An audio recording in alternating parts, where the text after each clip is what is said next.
أفضل الصلاة والسلام. اللهم صل وسلم وبارك على سيدنا محمد صلى الله عليه وسلم. مش تسلمي على أصحابك الأول؟ تقولي ازيكم يا أصحاب؟ جدا. احنا وحشتونا فصل جدا يا طبعا أصحابنا. مقصرين معاكم متتأذوش. علي جميل. صوتك عشان أصحابك يسمعوا. تقلي في الفلفل. اه، بس دوت فيه فلفل ألوان، يعني ده حاجات حلوة مش فلفل حاجات فلفل. وحشة. ممكن تسيبي المحمر ده لبابا وكلي انت اللي هو مش محمر أوي. أهو طب الطبق التاني دوت هو اللي مش فيه محمر.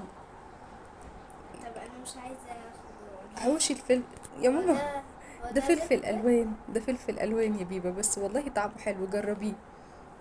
مامي هو ده برجر. لا، دي كفتة الفراخ.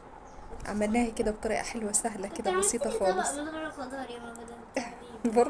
برضو كل مرة احنا كده في الخضار ومش الخضار. ايه رأيكم يا أصحابنا في كفتة الفراخ بتاعتنا؟ والله سهلة